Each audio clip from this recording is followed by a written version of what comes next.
Welcome everybody to the One to Go show presented by Dirt Track Supply. It is Bert Lehman in the white t-shirt. It is Ryan Hale in the blue t-shirt. It is Puka in the black t-shirt. Welcome everybody right now. Smash that like button. We'd appreciate that. Please subscribe. Gentlemen, welcome to episode 134. Thanks a lot. Hey, I tell you what, lots of racing going on. I mean, summer's finally here. Did it feel like spring just never came? It went like from winter to like the tropical rainy season to like all of a sudden summer's here. It's just like that. And so now we finally get some racing. So we'll get into this a little bit later. I got a question on this, but we go from canceling for rain and snow and cold. Now we're canceling because it's too nice. I just don't get it. I don't understand. I do get it, but I don't get it. We'll talk more about that in a bit. But Bert, I know you went to some races this week. Puka, did you go anywhere this week? No, chasing a wedding. Chasing a wedding. All right, you're playing Kyle Larson on us. All right. And of course, episode, yeah, there you go. There you go. Yeah, he's young money. You're old money. He's young money, right? You're old money. We'll tell you, old money. That's Puka right there. So episode 134, of course, Puka brought to you by Dirt Track Supply. And I heard our buddy over there, another good run with the Tri-State Series. Yeah, Trevor's been running well. I mean, he's padding the point lead. He got second again. We're gonna pretty soon, if he doesn't start transitioning those seconds in the first, we're gonna maybe have to get him a bridesmaid's dress, maybe get him in that. I don't really know, but he's running good. It's good to see him up front in the points battle there, kind of padding that a little bit, kind of gained a little bit more there with that second place finish. But of course, you said Dirt Track Supply, those guys, they've helped so many racers out there, whether you need parts or safety equipment or tires or something fixed. I know a lot of people that don't even get necessarily cars from them, but they tear something up and boom, they run over there. Ron takes care of it. He can rebuild anything. He's about a magician when it comes to fixing stuff out there. So they're the go-to, especially in that area, multiple tracks with Dirt Track Supply. Huge thanks to those guys. Awesome. Yes, for sure.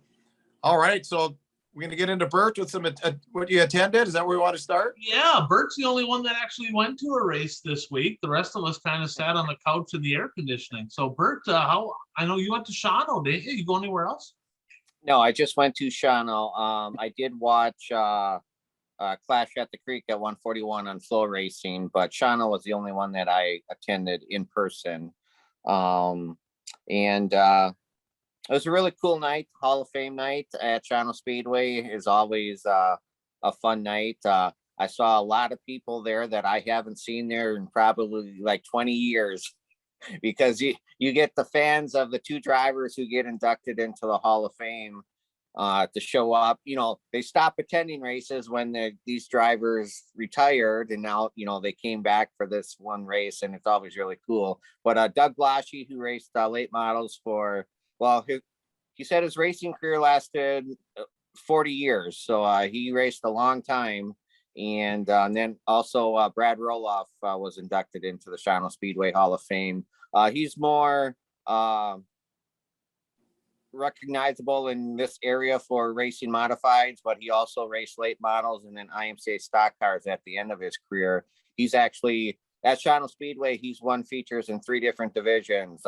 Modified, late models, and stock cars. So I'm gonna pause right there. So basically what you said is Brad Roloff, he was in a mod, he was in a late, right? And then he just progressively moved up the ranks, ended in a straight stock or IMCA stock car, which I think that's way more entertaining than late models anyway. So there's your transition, just kind of moving up the ranks there. And usually you see them old guys go late model. I call the late models the old guy racing, but there's a lot of new blood in that late model class. So maybe that's not the norm anymore. But what else happened? I just want to mention, and it was cool because Lance Arneson, who races in the IMCA modified division right now, put all new sheet metal on his race car with the graphics of Brad Roloff from one of the years that he raced. So it was really cool to see the 03 out on the racetrack again. Brad Roloff did drive the car around during the national anthem, so that was cool also. They seem to do that fairly often over there, don't they? Didn't they do that with the number 7 last year too? They had yes, yeah. When when Ed Bertram was inducted into the Hall of Fame, Brett Swedberg he only put it on the right side of his car, but yeah, he did the graphic scheme from an early 80s car that Ed Bertram owned last year. Almost every year, a driver will do that for one of the drivers that is inducted into the Hall of Fame. And that's, to me, that I love vintage stuff. So it's always really cool to me. I agree. I think that's super cool. What happened in racing action? I noticed we all watched the Masters, but several of the late model guys that normally run there, Todd Frank, the 7 car, Bennett. Bill Bennett. Yep, Bennett. Justin Ritchie, who's more of a Plymouth guy, of course, Nick Anblink. They were all over at the Masters. Kind of cool to see some of the Eastern Wisconsin guys coming over. So who did that leave over at the Shawano Speedway in late model action? Well, I think there's around 13 or 14 late models there. There was a couple of new ones there that haven't raced at Shawano yet this year. Well, also Troy Springborn was missing. He's dealing with some things that I don't know all the details, but he wasn't racing. And so, yeah, I mean, a lot of the regulars weren't there, but it was still pretty good racing. Ron Berna and Brett Swedberg had a really good battle going on in the heat race. And Brett was probably the fastest car, but just because you're the fastest car doesn't mean that you're going to win the race. And he probably tried to put it somewhere where he shouldn't have put it and wound up spinning out and slamming into the wall in turn 1. I sent you the video, so maybe you can put that up on here for the fans. That's like, you make the call. We'll do that. You make the call. Bert's gonna pause on that. He's gonna say, "You make the call." I'm not sure what happened there. You make the call. And we'll be correct for a second. It took 2 wreckers to get Swedberg off. Well, they pulled him into the infield with 1 wrecker, but then because he parks on the outside of the track, to get him to the outside of the track, they used 2 wreckers to get him out there because he had damage in the rear end and in the front. So, but his crew thrashed on it, got him back out in time for the feature, and he was definitely the fastest car, took the lead. I would say probably in the first half of the race and just never looked back. I mean, he was definitely by far the class of the field. But there was a incident on the front stretch between Redant and Luke Postel. Redant was on the outside of him coming out of 4, and I don't think Luke knew he was there, and they made contact, and Luke's front end of the car hit the wall, and then the back end his car was actually a little bit sideways when he hit the wall, and then the back end hit the wall, which kind of ricocheted him back out. I thought he was going to crash in front of the whole field, and he straightened it out and just kept on going. He texted me, said he did it on purpose. So no, I'm kidding. And so, I mean, everybody I talked to after the races, they couldn't believe that he was able to pull that out and not crash in front of the field. So it was good racing.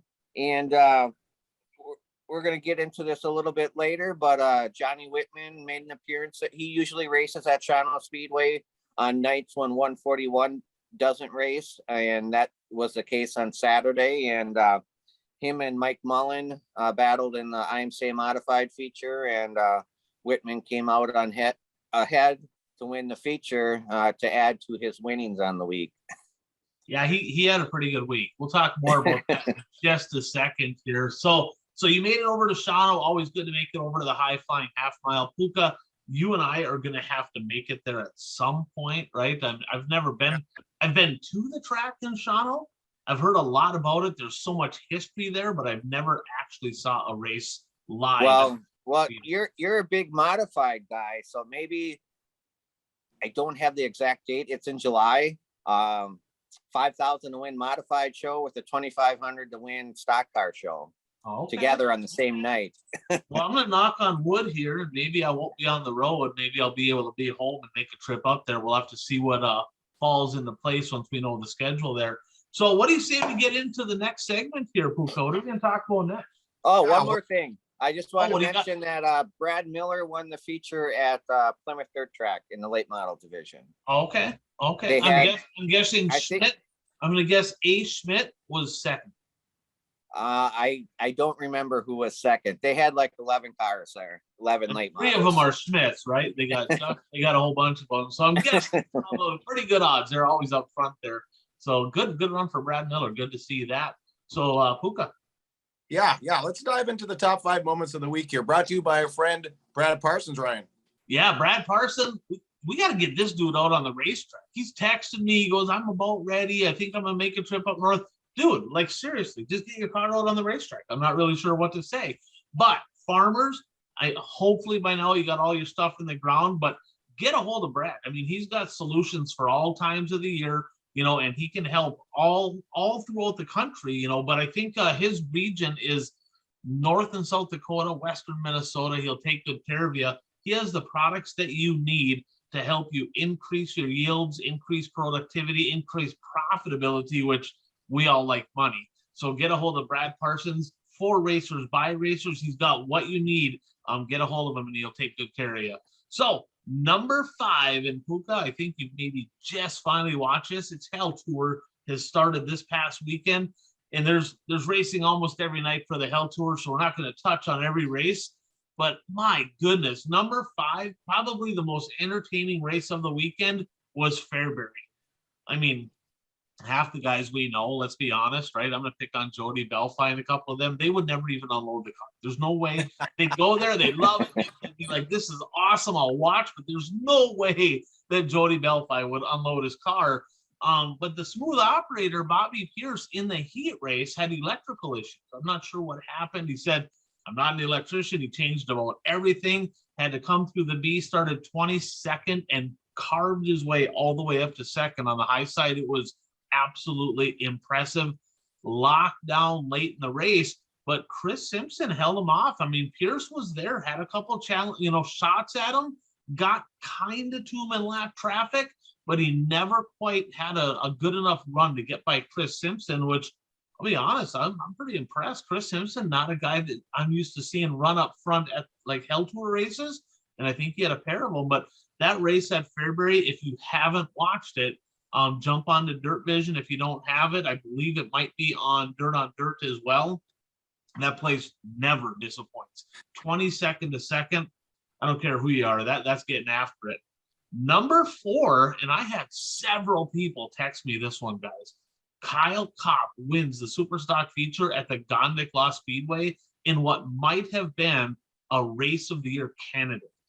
Nick Oreskovich got out to the early lead in this one. I'm not sure what happened. He exit stage right. He broke, pulled off, didn't bring out a yellow when he did it, I don't think.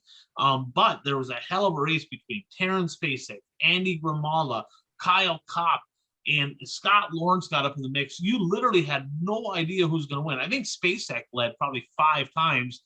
Terrence, you got to learn how to do restarts, buddy. Come on, you're killing me. Like, he should have won that race. But Kyle Kopp, the second-generation driver, very impressive in the 26. Hell of a race over at the Gondik Speedway. You can check that out on Dirt Race Central. Number 3, Christmas comes early for Dale Ames at the Brown County Speedway. Guys, the first thing I'm going to say is, Terry Volz, thank you for finally getting streaming at the Brown County Speedway. They were dead set against it. So that's on Dirt Race Central as well the last 2 weeks. And I don't know if it's going to be all their specials. I'm not sure. But the last 2 weeks out there, and highly entertaining. The track was excellent. Top, bottom, they're moving all over the place. But it was $1,500 to win for the modifieds out there. So they had a modified special, and it got interesting. So Dale Ames was leading, and he was running very strong. He won the last 2. He won 2 of them last week. So he's going on 3 in a row here, right? Comes down the back straightaway, and you'll see in the video clip here, he gets together with Joseph Thomas, gets off the end of the back straightaway, and he goes straight backwards to 4th or whatever. It's like, okay, well, that's over, because when them 2 did that, who went by him? Tyler Peterson and Mike Stearns. Well, chances are, if Tyler Peterson and Mike Stearns go by you, Sorry, probably over. Well, they made it all the way into the next corner. Contact was made, and this is a flat out, you make the call. Okay. Now, Stearns and TPO. Stearns and TPO. Next thing you know, Stearns is facing the other way, coming out of turn 4, or he started to face the other way, saved it, but they also stacked up behind him, brought out a yellow, right? I'm not going to give my opinion, but Stevie Wonder texted me, said it was a wrong call. Okay, Stevie Wonder. Ray Charles, he texted me, said Stevie Wonder's absolutely right. And I'm like, okay, well, if them two saw it, I'm not really sure what to say. You watch it on the video here. I think it probably went the wrong way. Let's just put it that way. Maybe a donkey award to that corner guy, maybe, right? But the fact of the matter is, when all that happened, Dale Ames got the lead back, and he drove away. Hell of a run for the 6-3 in a row. I'm going to talk a little bit more about him later. He's just been on a tear in that MD Custom. So great run for Dale Ames. Probably his biggest win of his career in a modified. Number 2, Bert, I'm going to let you take this one. Johnny the Hitman Whitman won his second straight Clash at the Creek at 141 Speedway. Well, normally it's 10,000 to win, but somebody threw in some extra money, so it was actually $10,500 to win. So Whitman, he's won multiple track championships at 141 Speedway in the modified division, and it's always been his goal to win this race, and he's always been snake bitten. Something always happens, and then last year he finally broke through for the win, and he did it again this year. And do you want me to talk about it here, or are we going to talk about it later? Okay. Jared Seifert, a name that's recognizable because he's raced late models the last few years, led the first 38 laps, and there were several restarts, and Whitman tried his best to get by on the restarts, but I think all the restarts were beneficial for him because he was able to gauge how hard he could drive it into the corner. And on that on the restart, when he took the lead, he drove it in hard on the outside. It stuck, and then he never looked back from there. And so Seifert wound up finishing second, and I think Mike Mullen was third. And Jesse Glenns did make the feature, but he retired early from the race, and I think he finished 24th. But I have to say a few words about the event is normally a 2-night event. But on Wednesday, when the qualifying night, they normally run double heat races, and then passing points, top 10 and passing points qualify. But there were severe storms predicted all day, and they started rolling through the state around getting into our area between 4 and 6 o'clock, and 141 was still planning on racing. And I mean, I looked at the radar, and it was just red from like north to south. And apparently the county sheriff's department told them to vacate because there's storms coming. And there was actually 5 confirmed tornadoes throughout different areas of Wisconsin. So I mean, this severe weather wasn't anything to mess around with. I don't think they got very severe weather at 141 Speedway as it turned out, but you have to take those precautions. You can't put the fans in that situation, and not just being at the track, but then driving to and from the track and that sort of thing. But I guess track management had talked about cutting the purse, running a 1-day show. And well, obviously the drivers didn't like that idea. And so actually they kept the purse the same, but they only ran a 1-day show. And I wrote down the admission prices. So on Thursday, to get into the grandstand was $20 and $30 for a pit pass. So they didn't raise their prices at all either. So, I mean, you got to give a hats off to 141 Speedway for, they could have jacked up those prices and say, hey, it's a 2-day, this would normally be a 2-day show and just double everything, but they didn't. So, hats off to them for that. Yeah, that is pretty cool. Hopefully they didn't take a bath financially. Yeah. Hopefully they did well, because that is a hell of a show. Of course, that one is on Flow Racing. So if you missed that feature, it was definitely worth watching. The stock car feature was good as well. Yeah, and noting that, Benji Lacrosse, who won a ton of money last year, won this event twice in the past, didn't qualify for the modified feature. He crashed during a B main, but he did win the IMSA stock car feature that night. So, and they didn't do the double heat format since it was all run in one day. It was draw, redraw. And after seeing both versions, running the double heat races is definitely better in my opinion. I just watched the features a lot of times, and I thought the track was good. I'm always nervous about running too many races because then it locks down. Oh yeah, I thought the racing couldn't run you couldn't run the double heats in one night. No, yeah, that would have been too much. Correct. They did the best that they could with what they had to work with. For sure, and like you said, hats off for still paying that. And number one, Puka's a late model guy. We all like late models, so we're gonna go late models for this one. How about Nick Panitsky getting his first career late model feature win at the Cedar Lake Speedway on night one of the Masters? Guys, last year, I'm like watching this 22. At first, I'm like, I don't even know who this guy is, right? I didn't even know who it was.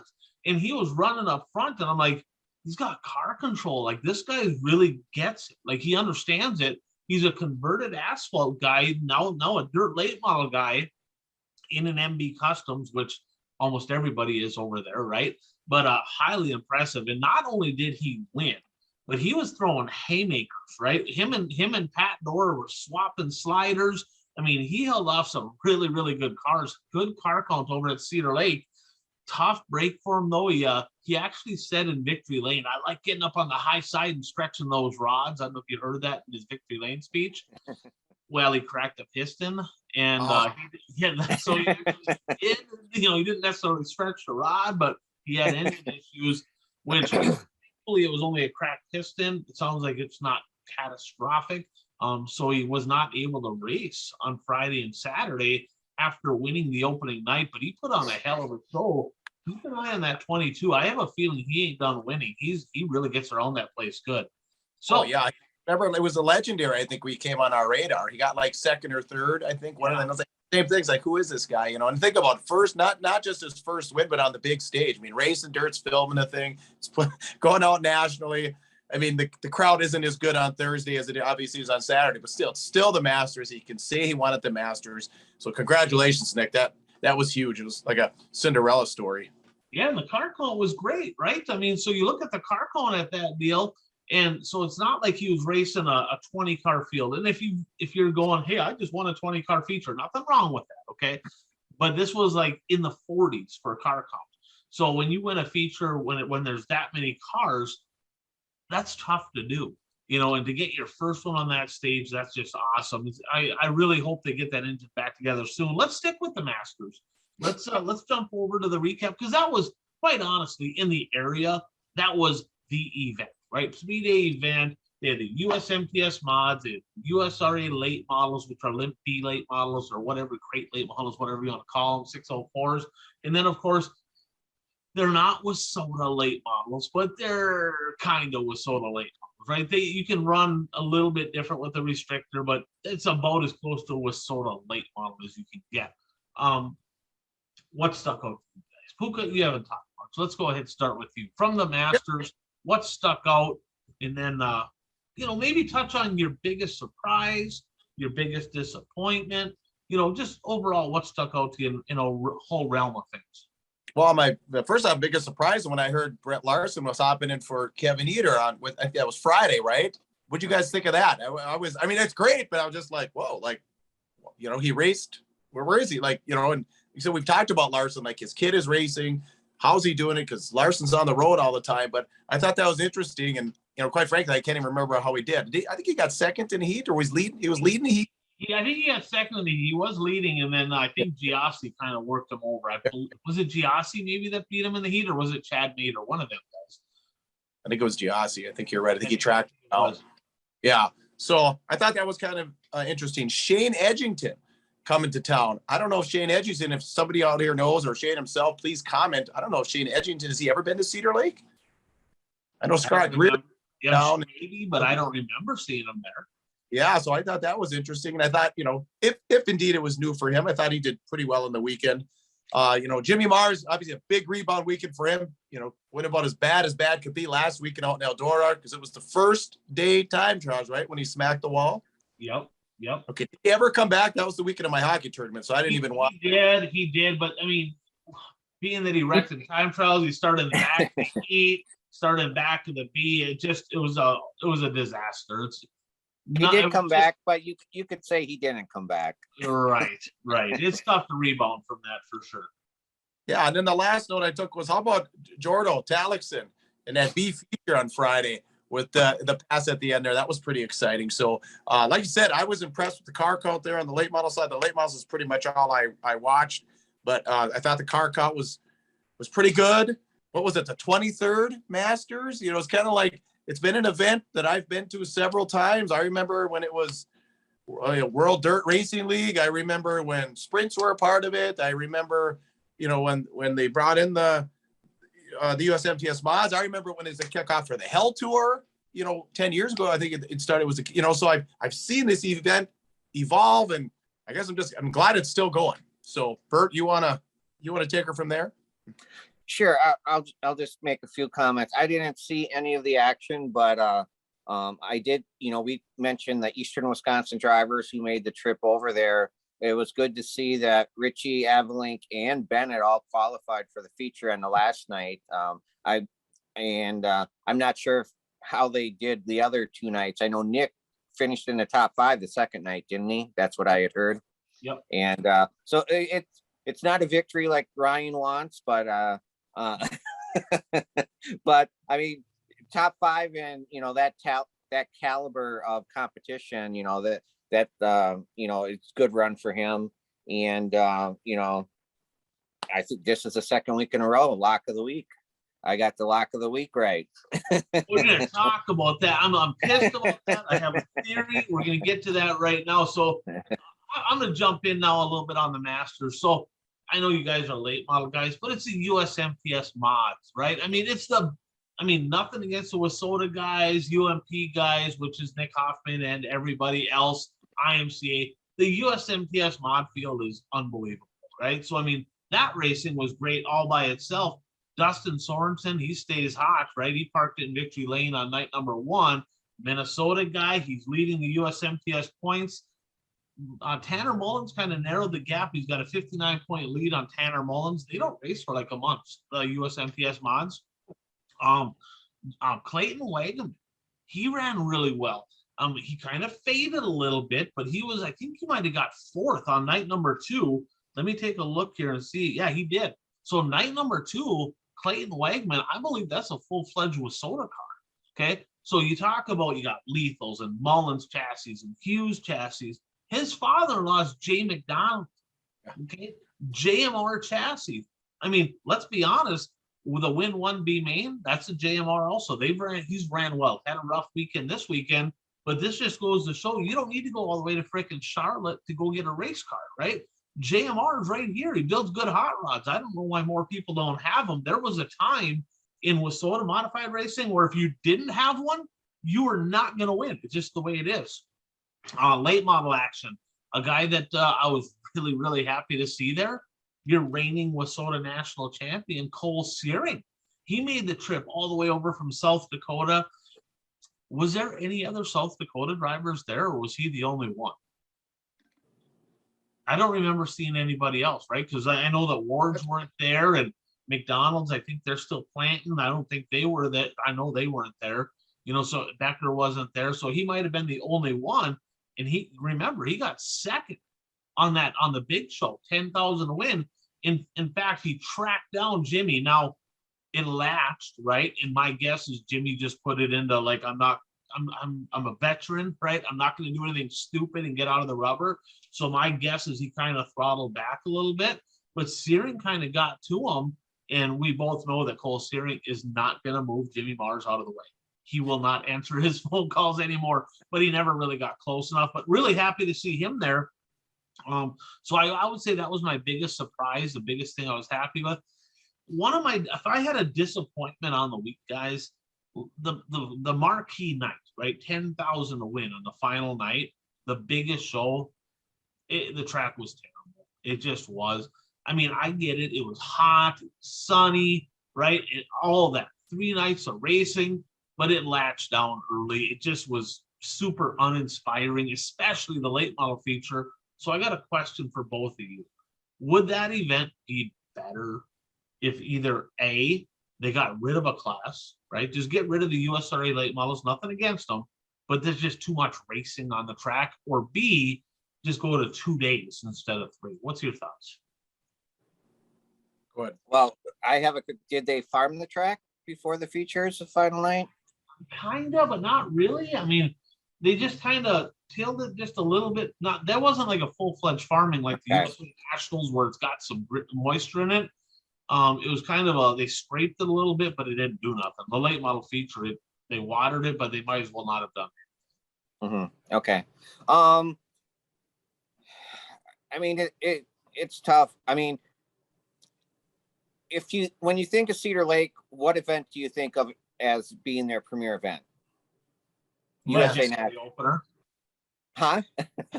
Bus races, USA Nationals. USA Nationals. That's a 3-night event. So maybe the Masters should be a 2-night event, so you're not infringing on the marquee event of your track. I mean, I don't know if they make money on opening night or what the deal is.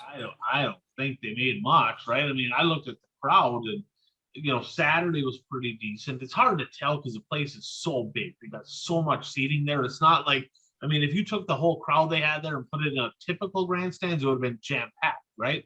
Because most tracks only have a front straightaway. They're all the way around. But Thursday night was empty. There was not, I mean, it looked really empty on Thursday. So even Saturday, the parking spots on the track in corners 3 and 4, it was about every other. Yeah. It wasn't a USA Nationals by any stretch of the imagination. But Thursday, and if it were me, which it's not, someday if I have my own racetrack, I get to make these decisions, right? Right now, I just get to talk about it on the show. If it were me, I'd just scrap the whole Thursday deal altogether because, I mean, the fans obviously did not show up. The cars were there, but then the tracks all wore out by Saturday. Just go to a $5,000 the first day, $10,000 the second day, call it a day. That's my thoughts. Puka? Well, the one issue I've had with the show, so I was there 2 years ago, I believe, not last year. So it must have been the COVID year they had it. And hey, nothing against USMTS mods per se, but they get a lot of, how many mods did they have? They had over 50. Yeah. I know that, let's see, on Thursday they had 56. On Friday they had 55. So it gets, and it got 40 late models. That's a lot of racing. You like Bert said, I'm used to going to the Nationals where it's 2 classes, but the Wazota side lately, they're lucky if they hit 30. They'll do 3 quick heat races. They'll do 1 B main. They treat them like they're the support class, where the USMTS come to town, there's pros, they got certain ways they do things. And I just noticed that it would get a little long. So I think I have to agree with you, Ryan, if they kind of cut things down a little bit. The USMTS is going to bring 55, and you said there's 40 late models, you got 100 cars. That's probably enough. I think so too. I agree. So we'll see what they do next year. Overall, it was a good event. I love to see that many cars attending it. I think we're in a day right now where it's tough to fill the grandstands. I mean, hopefully that changes, but it was not. They've always struggled though, right? With the Masters, no matter what they've had, it's just never had that huge crowd. I know for a fact that when the Cooks ran it, that they never made money on it. So, and the Coffins have had it a lot longer than the Cooks because the Cooks probably only ran it for 5-6 years. So, and of course, like I said, you could see the changes. Like I said, I remember it was WDRL. I remember when they had I don't think it was the maybe it was the IRA sprints, or was the local, the USMS, whatever, was a sprint deal. And then, like I said, I remember Hell Tour was a part of it. And then they brought the USMTS, probably been, 6-7 years, maybe, so they have tried things. And then it was only 2 nights, and now it's 3 nights. And so, but it's been like, well, then they did a 50,000 win mod race, like what, 3 years ago, for the year before COVID, right? It was, did RTJ win that one? He might have. I don't remember, to be honest with you. Anyway, yeah, or maybe it was, yeah, or Sam. Anyway, that was like in 2018 or 19. It was a 50,000 mod show. So they've really tried, but now the last few years, it's been consistent. So, hopefully, but let's hope it keeps going. Go ahead, Bert. I was just going to say this event has always struggled to find an identity. It just doesn't. There's nothing. When you think of the Masters, you don't know what to think of because it's changed so much. And I mean, didn't the event originally start out as an invitation only for late models? Invite only. It was, you had to qualify through other races. Top 5 and it was a 100. Top 5 at the Dirt Track World Championship. Top 5 at the Dream. Top 5, and then but yeah, and I don't know how it ever really worked though. You know what I mean?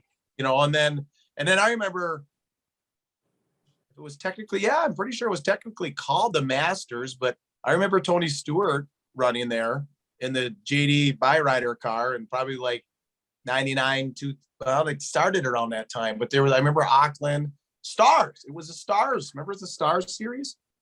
It was Stars sanctioned one year. Right. And so that would have been 02, 01, 02, 03, somewhere in there. So but that's a great point. That's the word, identity. It really doesn't have an identity. And honestly, as a fan, right, watching the show, I think the late model field that they had, over 40 late models, are local guys able to run there with an opportunity to race for 10 grand. I love it. The USMTS mods, bringing them in, obviously they had over 50 cars. I don't know. I think this works, right? And again, nothing against the USRA late models, but there's just too much racing with that many classes. Cut them, give them a special of their own, have 2 classes. I think the crowd would be perfectly entertained with the late model show and USMTS mod show. Just my opinion, but I'm probably going to get some hate mail from some USRA late model guys. So Cody Borgeson, I'm sorry. Tell Tim I'm sorry. Tim Borgeson was out there, I believe, in a USRA late model. I didn't really get to watch too much of that. I do have one last thing. So Bert mentioned, right, that he had the lock of the week with Jimmy Marsh. I got to be honest with you. I think there's a conspiracy brewing. Okay. AJ Demo was the most dominant force in late model racing in the area to end the season last year. And in case you forgot, he's 1 for 1 this year, right? I think he only has 1 show, maybe 2, but 1 for sure. I think he only has 1. And it was a Dirt King show, the Tom Stiding Memorial, and he absolutely curb stomped him over in Menominee. And Jimmy struggled, right? He had a rough week at Eldora, right? Do you think there's a chance that he found out somebody had COVID, said, I tell you what, why don't you go to lunch with AJ? I'll buy, right? I'll stay away from me. Gave AJ COVID, right?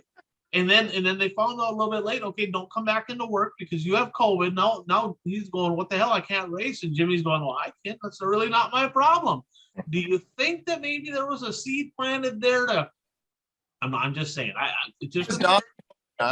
Yeah, he's recovering from it, which I texted him. He says, yeah, I'm recovering from it. It sucks. He goes, there'd always be more races, but sounds like he's on the mend, which is a good thing, hopefully he gets back to, good health. But man, what a shame, right? I mean, you take one of the, regardless of all the good cars that were there, you put AJ Demo in the mix, and that's a whole nother story, because he's a #1 contender all the time. Every time he unloads a car, and as bad as he killed him last year at the legendary 100, man, it would have been good to see him out there in the mix, because I feel like he might have had a little something to say about what happened there. So let's jump into a little recap and analysis. You touched kind of on Eastern Wisconsin, Bert. Is there anything else that you want to touch on, or you pretty much got her covered over there? No, I pretty much covered everything in previous segments. What's coming up this week? I know there's a couple things coming up in Eastern Wisconsin. What's coming up? Oh yeah, there's actually 2 Dirt Kings races, back-to-back nights this week. Friday night they're at Gravity Park in Chilton, and then Saturday night they're at Shawano Speedway for the 2nd time this year. So it's not too often that they race on back-to-back nights. So that'll be it'll be interesting. That's almost a size difference, right, between the Belleville High Banks and Belleville Low Banks. I mean, Yes. you got Gravity Park that could probably fit inside of Shawano. So that Yes, and yes, and I will touch on that later in the show. Okay. Well, I'm gonna get into Puka. Unless you have something you want to touch on, I'll touch a little bit on all the WISSOTA action, and I'll try to go fast. There was a bunch of it. So we'll start Grand Rapids Speedway this past Thursday. Tyler Kittner, he got his 5th of the year. Call that his little honey hole over there at the Grand Rapids Speedway. Terrence Spacek made a trip up. He was there for opener, had the lead, broke, but he capitalized on that starting spot. Got number 6 on the year. Guys, the track still not coming into shape. It's rough, it's choppy. Good news, though. So if you're listening to this, if you're a racer, if you're wondering if you should come to Grand Rapids, you need to. George Finkbone has been rehired. He's coming back. He's going to redo the track. I'm super excited because that guy knew how to prepare a racetrack, and I'm really excited that he's back because they need him over at Grand Rapids, Minnesota. Thunder City Speedway up in Thunder Bay. They were supposed to run Wednesday. They ran Thursday. They must have a rain date every single week. I'm not really sure how that works. But Cole Chernosky, 4 for 4 in the WISSOTA Super Stocks up there. And he also won in the Midwest Mod Division. Guys, 36 Midwest Mods on a regular show in Thunder Bay. Unbelievable. So the 70 junior David Simpson, 8th to 2nd. But keep an eye on this Cole Chernosky kid. He's got a pile of wins. He runs 3 classes. He's won down to the States. He's won at Menominee earlier this year. Remember that name. I have a feeling we're going to talk about him lots. And in the modifieds, Riley Matthews, he parked it in Victory Lane. KRA Speedway over in Wilmer. Justin Vogel, who is the perennial bridesmaid. He's got more seconds than anybody again this year. He got her done from 5th. And in the Midwest Mods, Brandon Merworth. That's his 4th of the year, running a limited schedule, but a pile of wins. And Dexton Cook, there's a guy right here, guys. We're going to talk more about him. His first of 3 on the weekend. That's 78K. Is red hot in the supers. And in the modifieds, the Iceman, Don Eichen's getting it done in 9E. Norman County Raceway. I used to bounce on Thursdays back in my super stock days. I used to kind of look at the weather and go, am I going to Ada or am I going to Wilmer? And I ran Wilmer more, but I'd go to Ada no problem if that looked like the best alternative because I was running for national points. And 2 drivers that were there when I was racing there parked it in Victory Lane at Ada. Justin Jones, remember that name, Puka, the 69 car. He's running mods. He's back in the Midwest Mod. He got it done. They had late models there on Thursday night too for a regular show. 6 cars. Oh, not NLRA, just not NLRA. So I'm not sure what to think about that. There was a lot going on, Masters, other stuff. Not sure what to think, but the E85, Jason Strand, he got it done. Good to see him in Victory Lane. Tri-County Speedway out in Wishack, 10 streeters. Casey Usatis, back-to-back wins for the 2U. And the Dirt Doctor, Lauren Johnson, his 4th of the year in the Midwest Mods, making the trip up from South Dakota to Wishack. I was kind of surprised to see his name there. I don't think people want him to show up because he's fast. Mandan, North Dakota, Dakota Speedway, 18 street stocks. This was an interesting race. Jason Berg led the race early. Looked like he pretty much had it under control. I'm not sure what happened, but he broke on about lap 6, pulled off. Hunter Damagala, who won the Race of Champions last year in the street stocks, got his 1st of the year. Good to see the 97 back up front. Princeton Speedway, 14 super stocks. Dexton Cook, his 2nd of 3 wins on the weekend. Joel Collins, I give him a lot of love last week. I'm not really sure where's he did not have a good night in Princeton. Dude, you can't be one and done. Joel Collins, all right, you were unbelievable at Granite City 2 weeks ago. I don't want to see any more of this not running well. You got to fix that if I'm going to be talking about it. Black Hill Speedway, Willie Ferguson in a Zuli race engine. This guy's been red hot. 2nd straight. He's won 3 of his last 4, all of his last 8 or all 8 shows he has on the podium. This weekend out in Rapid City, $12.50 to win for the street stocks. He's got to be licking his chops right now. There's a couple good cars out there, but Willie Ferguson's been really quick. Midwest Mods, they had the 2nd annual Dylan Heinzerling Memorial with the Border Clash. They had a double-header deal between Black Hills and Gillette. And it was $2,000 to win for the Midwest Mods. Troy Liker, he's back. He's only ran a couple shows this year, and I tell you what, when he unloads, it's scary because you pretty much are guaranteed he's going to be contending. Matt Heinzerling, not quite the night he was looking for, but he's strong, but he was definitely looking to win that one. Brown County Speedway. Again, thank you, Terry Volts, for getting Dirt Race Central there, because here's the thing, okay? Puka, you've been keeping track of national points and all that for years, right? And you look at Arment and Gelling and Becker and Searing and all these guys, right? You think about all the big names that we've hear about, right, from South Dakota, but we never really got to watch. So there's always that East versus West, and we always had that Eastern bias going, they're from South Dakota. Watch it on Dirt Race Central. I'm telling you, there's some freaking good race car drivers out there in Aberdeen. They had a stout count. They got a lot of culture. Excellent to be able to watch that. Hopefully it's a weekly thing.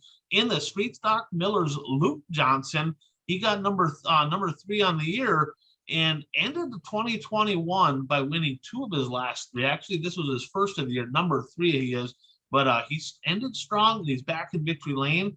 Midwest Mods, a little drama here. Jump on the Dirt Race Central if you want to see what happened. But Christmas come early for Tim Canton, who also got a new MB.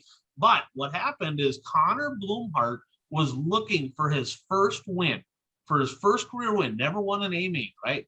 And it was coming down, they were coming, I believe, for the white flag. And here comes Lane Johnson, who was running really good, and he threw a haymaker slider and missed. Just punted them both off of turn 4, and it's like, oh no. And hey, that place, I mean, there's a lot of sliders at Brown County. Go ahead, Bert. Well, apparently he didn't miss if he punted them. Yeah, I know what you mean, though. Yeah, you're right. He full contact off the race. Bad deal, but both of them were out, and I mean, it was a bad deal. I mean, he didn't obviously mean to wreck him. He tried to slide him and just did not have him cleared. But a good win for Tim Canton. In the super stocks, 7th straight win for the 71 of Trevor Nelson. Really in a league of his own out there. I mean, there's a couple of pretty good cars, but he is flat out dominant. He comes from the 4th row every night. In the modifieds, we talked a little bit about that already. Dale Ames is third straight 1,500 to win on that one. Kent Arment exited early. I'm not sure what happened. He broke. He was running up in the top 5. And in the late models, Kent Arment snuck by Chad Becker. I'm telling you what. So Becker's kind of been the guy for the last few years. Searing was last year, right? Searing and Becker. Becker was kind of the few years before that. And Arment is always that perennial guy. He looks scary fast right now. Arment was really fast. And if you watch that, there was a little food on the bottom, a little food on the top. And he just, I mean, unbelievable to watch Kent Arment get around the Brown County Speedway, jump on a Dirt Race Central. Chateau Speedway down in Lansing, Minnesota. 16 Midwest Mods, a 35 Tony Bloom getting his first career Midwest Mod A-main win. He took about a decade off, come back to racing, just never got in victory lane. Congratulations on his first ever win. The Gallatin Speedway up in Belgrade. Corey Craver got it done from 6. Bo Brown, buddy mine in the 00 in the supers, and Kinzer McCord in the late models. Fiesta City Speedway over in Montevideo, they dropped mods. Great to see tracks working together, right? Because it's close to Aberdeen. They dropped them because they had a special. Mike Jans, he's back in the street stocks. Kind of been a little bit bumpy road to start the season, but he doubled up this week with wins at Fiesta City and Madison. He did that a lot last year. Midwest Mods, Jake Smith. And you know that name, Puka. I mean, we all know Bob Smith. He's the guy that used to run up in Hibbing, number 7 on the year. And again, that's one of my picks right there. I shouldn't say one of my picks, right? But he was my sleeper pick to win the Wissota National title. And he's on that pace right now. Super Stocks, Jake Knapper. He got number 6 on the year. Gondik Law Speedway, we talked about the supers, unbelievable race. Hats off Kyle Kopp in that one. The Midwest Mods had 1,000 to win. Team Canada, Cole Chernosky made the trip down from Thunder Bay, put it in victory lane, and he really kind of uncontested. I think Cody Carlson maybe was a little bit there, but Chernosky, I'm telling you, that's a kid right there. Keep an eye on that name. In the modified division, Billy Kendall. I don't even know about this guy, right? The only reason I knew who he was, his shop where he works on his car is right next to the training yard for Helberlines, right, in Superior. So I'm like, who the hell is this guy? He builds his own cars. His dad it's a family built deal, 218 chassis, and got his first career win in the modified division over in Superior. So pretty cool to see. I mean, he's won in some IMCA stuff, but first WISSOTA win, but a home built car getting it done. In the late models, Danny Vang, number 2 on the year for the rookie, kind of, right? He had a couple shows at the end of last year, but he looked really strong. 109 cars. They had a really good car count over in Superior. I-94 Speedway, and I don't know if you guys saw this or not. So I'm going to start with this. We talked about this last week where Don Shaw and Moss had a little bit of a to-do, right? And stuff happened or whatever. So the email comes out to all the tracks, and I help with the track, so I get kind of filtered in on some of this stuff.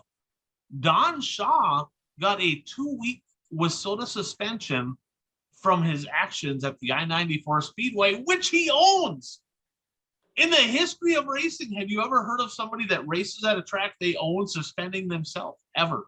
Like that's I'm like, holy cow. And don't get me wrong, with some of the stuff that happened there, he probably deserved it, but I don't know if he suspended himself. Maybe his wife sent it in, maybe I don't know how it all happened, but Don Shaw suspended for 2 weeks for actions that happened at his own racetrack. So I guess at the end of the day, nobody can get away with anything over there, because if he suspends himself, you better not, you better watch your P's and Q's, because he ain't afraid to suspend anybody, right?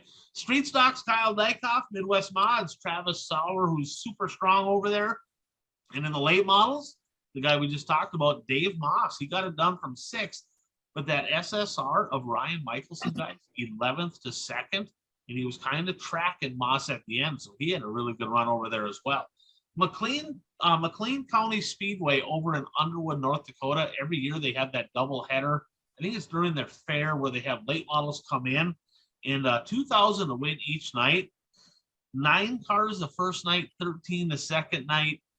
Disappointing. I mean, there's so much going on. I know some of the I know Searing went the other way. Becker, I think he was salty. I think he had a questionable call there last year, so he didn't go back. And I was kind of upset not to see more cars, but Cole Schill doubled up. So last week he got his first win in over a year. The 44 parked at Victory Lane both nights. So congratulations, Cole Schill. And we got our first Aaron Turnbull sighting. He came down for night number 2 and got 2nd. So he wasn't there for night 1, but he did make it down for night number 2. River City Speedway up in Grand Forks, North Dakota, Steffes Street Stock Tour action. Tucker Peterson had a couple wins last week. He was gone. Looked like he was going to win this one. Flat tire. Kyle Anderson got it done. And there's a kid there that wins a handful of races every year. So congratulations on a Steffes win.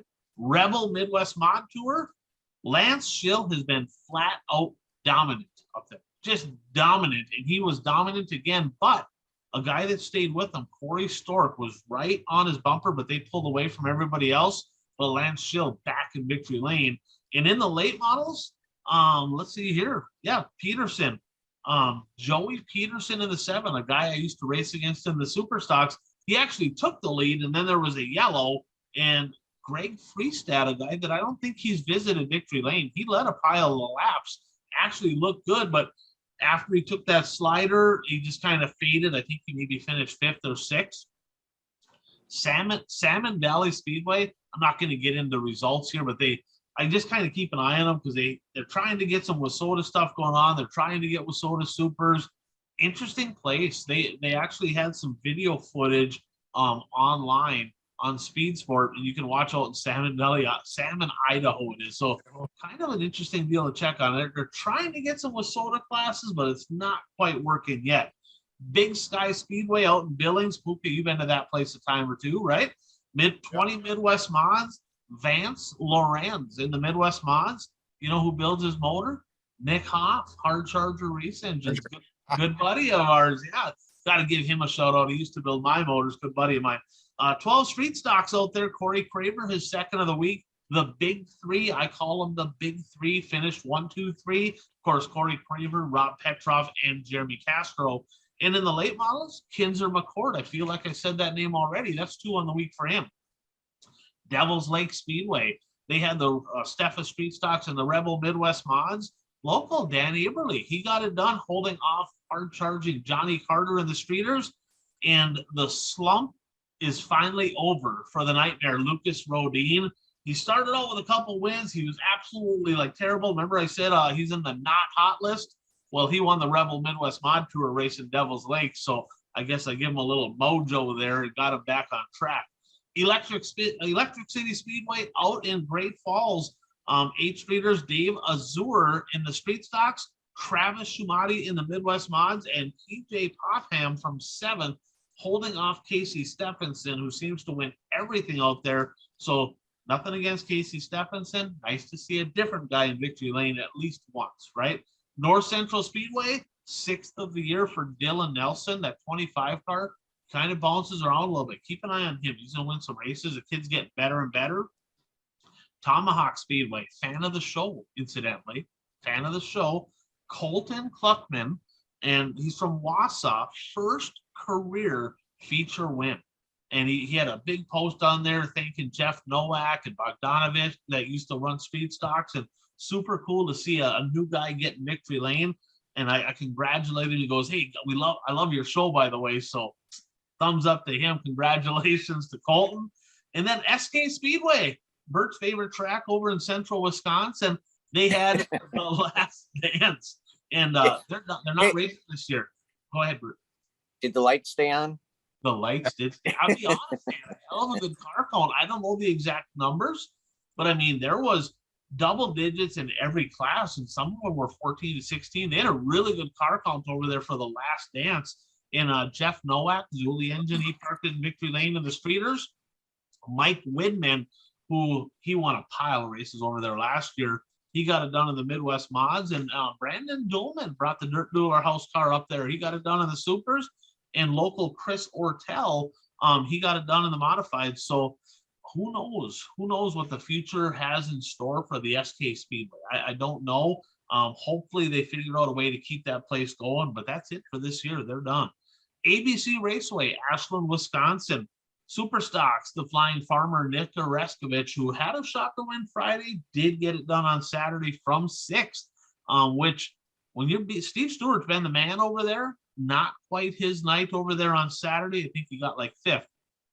Modifieds, Brandon Kopp, his 4th of the year, absolutely on a tip. Brandon Kopp is he started out last year, and everybody said this. They're like, wow, he's winning races, but he ain't winning anything meaningful. It's all low car count stuff. Well, now he's starting to win some meaningful races. That 22 is for real. Deer Creek Speedway, they had street stocks and Midwest Mods. Now get this, in the Midwest Mods, they have 21 Wissota Midwest Mods, 38 USRA B mods, and 21 USRA mods. They got 3 classes of mods at Deer Creek, 2 classes of B mods. And between the 2 classes of B mods, they had 59 cars. That is unbelievable. Now, and for the life of me, I'm like, why do you need USRA B mods and Wissota Midwest mods? But that they have full fields in both. And in the street stocks, Colton Brower, I believe he's 15 years old. And he's been racy. He was really quick at Viking. Both of them are into the KOL 34. He started 7th. Braden, who was my pick to win the national championship in the streeters, 8th to 2nd. Now, I'm going to call this the Liker effect, okay? Because let's be honest, Troy Liker, either one of them two, Troy Liker and Tony Liker last year, if either one of them didn't race, no disrespect to Lucas Rodin, but if neither one of those, if one of those two didn't race last year, the other one's a national champion. Plain and simple. That was going to happen. Colton Brower might be the reason that keeps Braden Brower out of winning a national championship, because he's going to take some wins from that kid's talented. I'm watching him, and that we're going to call that the Liker effect. That's going to be something to keep an eye on. Up in Emo, north of the border, Hibbing didn't run, so Wyatt Boyam went to his home track, got it done in the Midwest Mods, and Brody Straycan in the Modifieds. Gillette Thunder Speedway, they had night number 2 of the Border Clash 2 Grand to win. I bet you can't guess who won the Midwest Mods. Which one, Troy or Mike? Troy Liker. Yep, he got her done. And Eddie Kirchhoff doubled up. They had makeup features in there too. They get really low car count, 4, 5, 6 late models. Eddie Kirchhoff wins every night unless Cole Searing or Becker make a run out there. Heinzerling got second, but Troy Liker looking for some redemption because coming up this weekend is the Mountain States Mon Tour. They got 2 races at Big Sky, 2 races at Sheridan. Last year, Tony Liker won all 4. I don't think he even has a car, right? So I don't even know if he's racing. Troy got 2 seconds, 2 DNFs, and he had to be a little salty that he didn't win. I tell you what, it's tough to bet against that guy. He's going to probably have a pretty good shot at sweeping the whole series. Greenbush, no streets, no Midwest mods because of the tour, 11 mods. I guess he's your defending track champion, Jordan DeRay. He got it done. Madison Speedway, Mike Jans, like I said, he doubled up. Darren Anguser in the Midwest mods. Ryan Flotten, not quite as good as last week where he lapped the entire field, which was 2 of them. But this week there was more cars. They had 6 cars there, and he did get his 2nd straight win. Congratulations to my buddy Ryan Flotten and Brian Hobbin in the modified division. Ogilvy, no mods, no streets. Did you guys watch anything from Ogilvy? No. First thing I'm going to say, they had wing modifieds there. You remember, of course, Kevin Vebrock, right? Oh, yeah. Chase Vebrock went for a ride. There was a guy, I don't remember the guy's name. They were side by side, and I don't know what happened. You can jump on Dirt Race Central, but all of a sudden he come down into his right rear. I don't know if he come down to hit him on purpose. I don't know if he come down to try to like get underneath him. I don't know how it all went, but I can tell you right now there was a lot of hurt feelings, and it sounds like Chase Vebrock got a little bit beat up. Hopefully he heals up soon, but that car went for an absolute tumble. One of the more violent rolls I've seen in a while. But in the Midwest mod, Zach Benson got it done, and the Super Stocks 3rd of the week for Dexton Cook from 8th. So that's 78K. Sobraski wasn't there. Nothing against Dexton Cook. Of course, he did beat him last week there, right? Dexton Cook did. But Sobraski ran over at the Masters this weekend. Rice Lake Speedway, Nick Trainer from 8th in the Street Stocks. Kennedy Swan, her 1st win of the year. Impressive, too. She split 1st and 2nd. So she actually put a sweet move on. It's on. I know they have it on their Facebook Live, but she put a hell of a move on Race of Champions qualifier. She qualified for that. But a sweet move by the young Kennedy Swan to get her 1st win of the year. Eric Olson, the veteran in the Superstock, got it done. And Buzzy Adams, I'm not sure if you heard of that guy or not, but he got it done on the modifies. From the pole, Race of Champions night redraw. Here's the deal, Rice Lake. Don't let Buzzy start up front. Just don't. Okay. Just literally, if he draws the pole, just say, we'll give you an extra $100 or whatever, start last, put on a show. If he starts up front, everybody just goes to the concession stand, they grab a beer, popcorn, it's over. It's not even entertaining unless you're a Buzzy Adams fan, which there's a bunch of them. Viking Speedway, Ryan Saturn of the Street Stocks, Midwest Mods, a sneaky fast Brendan Blasick, who I talk about quite a bit. God, he's always there. Not quite winning as much as I anticipate, but he's always there. But good to see him win. And Trevor Sauer, Jeff Krause. I'm saying Trevor Sauer, not Jeff Krause. He's won 3 of 5. Coach, got to put that 29 star in victory lane. We got to get her done. This is the week. Got to get. This ain't the week. They don't even race this week. They got a concert next week. Okay, but hats off to Trevor Sauer. Modifieds, Brett Hoyam. There's a guy, he's only got 2 races in, 1 win, 2 races. And he's a guy that wins a couple races every single year. He's just solid. He runs over at the Viking Speedway. Not sure why he wasn't out most of the year, but finally back on track. And out in Sheridan, Toby Price. He got it done, 51 years old. I'm thinking that's Joey Price's dad, but I'm not positive. Held off Jeremy Castro, who's won about everything at Sheridan, and Bernie Fisher in the Midwest Mods. Halverline Speedway, Proctor, Minnesota. You guys see the late model count at Proctor? Over 20 or at 20? What was it? Right at 20. Somebody said 21, but I think my race pass said 20. Unbelievable. right? I mean, we're used to seeing 7, 9, right? 20 late models, and I didn't really see anybody out of the ordinary. I mean, they're all right from there. So great to see that over in Proctor, maybe partially because Hibbing canceled, because there was a couple of Hibbing cars that went up there. But Mike Belfi got it done from the 3rd row. Hell of a run for Mike Belfi, and Brandon Kopp from 7th, his 2nd of the week. He's been on fire. Oreskovich, his 2nd of the week in the Super, and Cody Carlson got it done. And I tell you what, that's a lot of racing action over this past weekend. The Sunday tracks, a lot of them canceled, right? Watertown, Liz, Granite. They didn't cancel on Sunday. They canceled on like Tuesday, Wednesday. Bemidji, same thing. Bemidji, yeah. And I don't know what the temperatures, I should have actually looked. It probably was hot, but it sounds like there was a little breeze at a couple of them. What is your thoughts as a fan, okay, from your perspective on these tracks canceling 4 or 5 days in advance for too hot? I can see canceling the day or day before, day of, but what's your thoughts 4 or 5 days in advance that the forecast says it might be too hot? I think this is the first time I've ever heard of tracks canceling because it was too hot. But, you know, if you're sitting in the promoter's seat, grad parties are going on. Of course, it was Father's Day. You know, I mean, you know, and of course, there's the fuel thing we keep talking about, not just for drivers, but for fans. But yeah, I saw it on Bemidji's Facebook that they were canceling due to heat. And we've been in contact with the National Weather Service. And I don't know, maybe there's some sort of liability they're worried about. I don't know. How many beers does it take to pass out when it's 95 degrees, Bert? You've been to the many USA Nationals. So, Yeah, you sit by so you just count next time. Huh? I think it took you about 6 Michelob Lights. Well, he said it was a rock, that nugget on it. rock, yeah. Fall over? Is that what happened? So I don't know. Like I said, you know, kind of a tough time of year, I think, for the promoters anyway. And so maybe it was just an easy way to just kind of lift. What do you think, Bert? Well, I mean, yeah, canceling because of heat, you know, that's something different. But like Puka said, looking at it from the promoter standpoint, your crowd is going to be cut down because of the heat, and let alone those other things that you mentioned.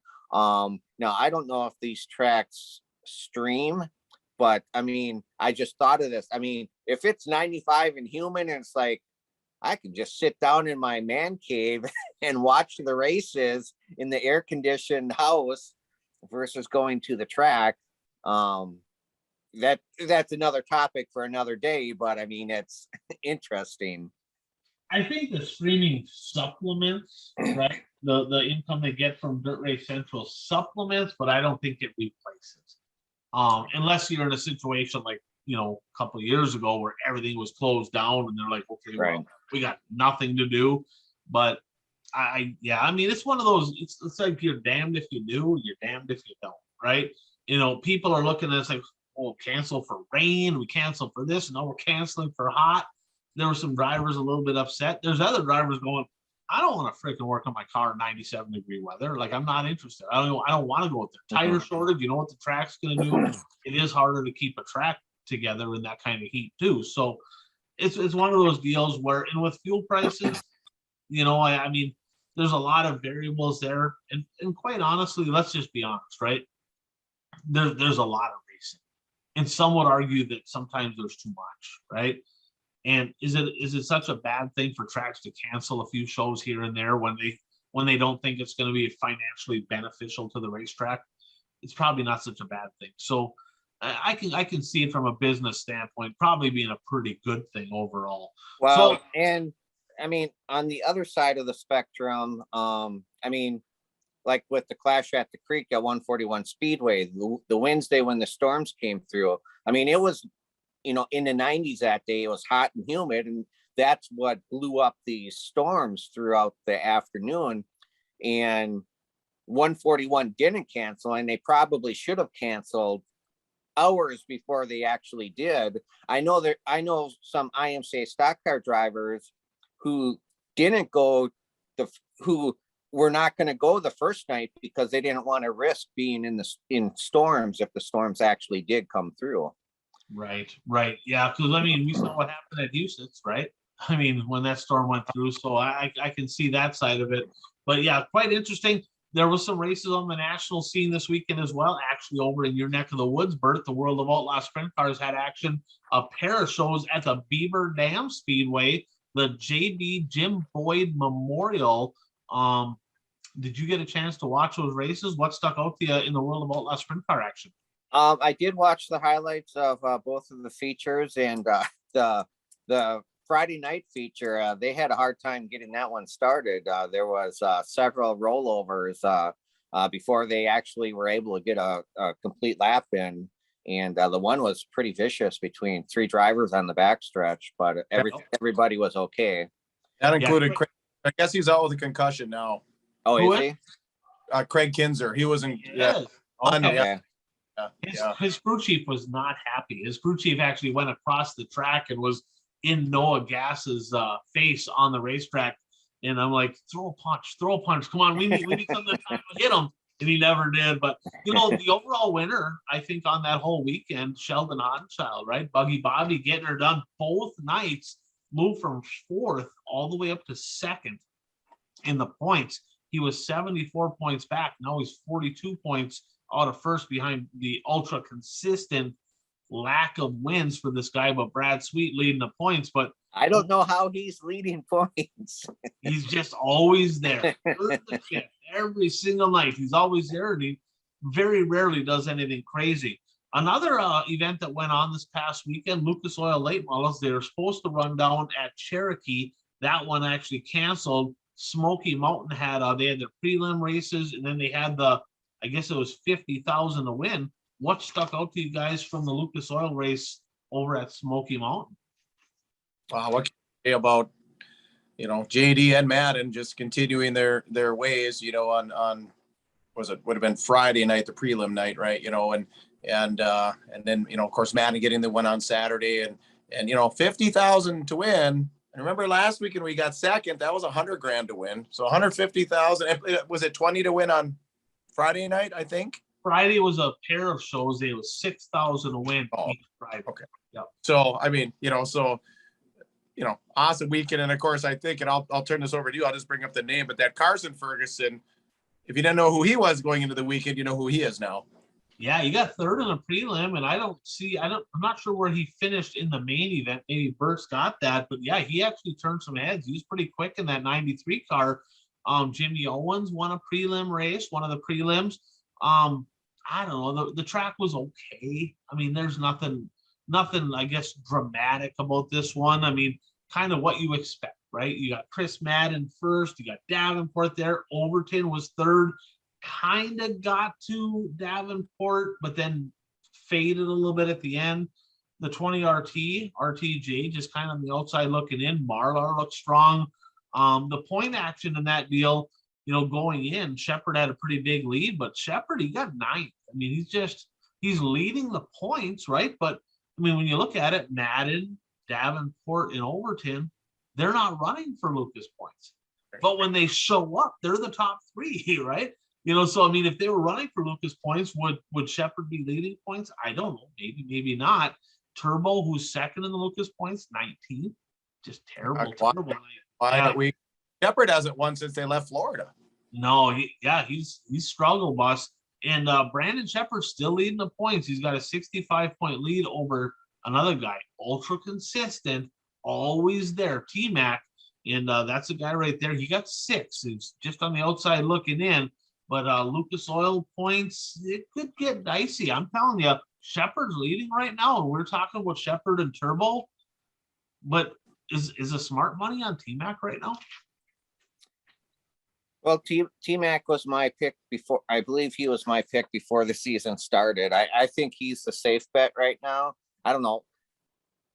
Shepard just hasn't done anything since he announced he was following Lucas on a full-time basis, which is really surprising. I do want to make one comment about the race. I mean, it's a good thing that Madden had a few-second lead because he tried to give it away going to the white flag when he tagged the wall in 3 and 4.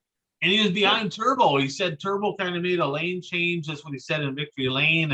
And he kind of took the air off and he got loose and he smacked the fence. It's like, oh my gosh, it's like, what are you doing?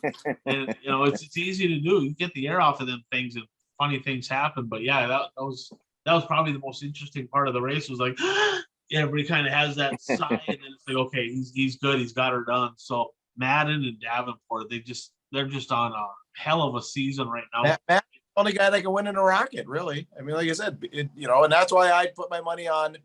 I'd rather, would you rather? I'd rather T-Mac over Shepherd because T-Mac's in a Longhorn. I mean, the Longhorns are getting it done other than Madden. Like I said, even Overton, a little bit better. Marlar's on a Longhorn, Right.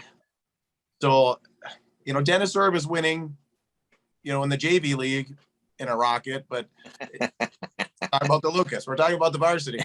Right. Good, but that's valid. And that's something, the Rockets, they weren't the car to beat last year either, right? I think they got a couple of them that are a little bit better this year, but the year before, right? If you go back a couple of years, the Rockets were dominant. I mean, Bishop was on fire. And Owens and Bishop. Yeah, both of them too. And neither one of them are where they were 2 years ago. So, I mean, obviously they didn't lose something, but the Longhorns figured something out that they're a step above right now for sure in the national late model scene. And we won't touch on every night because there's a pile of races. I mean, we'll be here for 3-4 more hours if we talk about every race at the Hell Tour. But they ran at Kankakee, Peoria, Davenport. They ran at Tri-City. They ran at Sycamore. They ran at Fairbury. So they had 6 nights of racing action. The first night sucked. It just locked down rubber at Kankakee. They didn't even start heats there till 9 o'clock because it was hot and all that. Unzicker got it done. And then as expected, Pierce got a couple wins. Chris Simpson was kind of a surprise, right? To me anyway, getting a couple. He won 2, didn't he, Chris Simpson? Yeah, I won in Davenport and then Fairbury. Yeah. And then did Squirrel win the last one at Sycamore? I think so, right? I think Brian Shirley won at Sycamore. That I don't know. And then in Not the sure. mods, I'm gonna go out on a limb here and say that you guys probably don't know who won. You probably know who won. Who won? Sycamore? Let's just say it was 5 for 5 in UMP mods. Nick Hoffman it's like they should just pay him not to show up, right? Because I mean it's not even fun. Now Mike Harrison had a shot to beat him. I think that was at Fairbury, and still Nick Hoffman it's just in a league of his own. Now, one thing that stuck out to me on the Hell Tour, right? Because you look at these tracks, Kankakee, Illinois, Peoria, Illinois, Davenport, right by Illinois, right? Tri-City, Illinois. Nothing going on during the week. Are you surprised Brandon Shepherd wasn't there with the B5? Interesting. Well, let me ask you this too. I am surprised. And is anybody throwing Hoffman in their late model, or does he have his own? Come on. He just the mod. He's running the mod. That's it's probably I'm here selling cars, right? Because I'm gonna dominate, kick everybody's ass, and everybody's gonna want what I have. Whose late model did he race at the Million? I don't remember that. He was in the house, and it looks like everything what Bloomquist has done. Right. I think he left the time Cody Sommer left. Right. So I mean, and quite honestly, I mean, you look at the races, you had the Lucas race and all that. The best race of the weekend was at Fairbury. I mean, that was impressive. And all the Hell Tours on Dirt Vision, it starts back up again tomorrow night, right? So, or tonight, because we're doing this show on Monday. It's going to come on Tuesday, I believe. So then I guess the whole rest of the way through it, the Hell Tour will be on 6 nights. So great. And then it's interesting because at I-55, they have the World of Outlaws and the UMP Summer Nationals. It's like a co-sanctioned deal. So Friday and Saturdays, UMP late models and World of Outlaw co-sanction. So I thought that was kind of an interesting deal. I know, Bert, we were talking earlier, you had a question in regards to Fairbury and, World of Outlaws. And what was the question you had there? Well, I mean, I watched the Lucas race, which was not that exciting. And then I watched the Falls race, and it's like I was on the edge of my seat. You know, cars are 3 wide in the corners, darting through, threading the needle. And it's but then, we've had this discussion before. Well, not now, it's obvious, but like a couple of years ago, which organization had the best talent of drivers, the Lucas Series or the World of Outlaws? But I was thinking at Fairbury for this Hell Tour race, they had, if you go by the rankings on Dirt, there was 3 drivers in the top 25 racing at Falls, and pretty much the rest of them were in Cherokee. And it's like, which would you rather see a race at Falls with only 3 of the top 25 drivers racing, or would you rather see a race at a different track with 22 of the top drivers, but the track isn't as exciting as Falls? Puka, go ahead. Wow, we talked about Bristol. I mean, Bristol wasn't much. We going to talk about Texas. I mean, we once saw the race in Texas last year. Remember, Moran made the slide at the end and lost about 5 spots. Going for the. So Falls is Falls, and that and Bobby Pierce is important to Falls because he's very exciting, and that brings me back to what you just asked. Now I'm even more surprised. Now I think about Falls and all the success that Brandon Shepard has had there in Hell Tour races and winning the Prairie Dirt Classic. It really does surprise me now that Brandon Shepard wasn't there. But go ahead, Ryan. Well, go ahead, Bert. Shepard couldn't race there because he was racing the Lucas race. He couldn't race Fairbury, but he could have raced the rest of the week. Yeah. Okay. Unless he headed down. I mean, but they canceled fairly early before Cherokee, right? So it's just hard to say where he was in the travel situation. I don't really know, but some of them tracks are right in his stomping grounds, right? So I mean, but Fairbury, that one makes sense because Fairbury was on Saturday, right? Yeah. So that one does make sense, but a few of the others did not. I would have to say I would take an entertaining race over star power personally all the time. Now, to get me to go there, now that we've watched so much racing collectively as a group, right? A lot of times, not that some of these tracks can't be good, but you kind of know that Fairbury is going to be good. You're going to be entertaining. So I think a lot of it has to do with what track it's at, right? Because a lot of times you don't know going in if it's going to be a good race or not a good race. But I mean, I would take 2 good cars at Fairbury over 20 good cars at, say, Cherokee that rubbers down almost every night that they're there. So personally, I want to see something that's keeping me on the edge of my seat. If now I like points battles, right? So if there's a points battle, if there's a story, a million, I honestly did not think Eldora was going to be worth a crap. I did. It's like a big half mile. I'm just not a huge half mile fan. I was wrong because it was amazing, but we're all captivated by the storyline of $1 million+ to win, right? So the storyline has to go with it, but if you take everything else equal, give me all day long the entertaining race. I would much rather have that. Yeah, well, I thought the Cedar Lake features on Thursday and Friday were better than the Lucas race. Oh, absolutely. Yeah, absolutely. I would want, and then we're all with soda guys, right? Or for the most part with soda guys, right?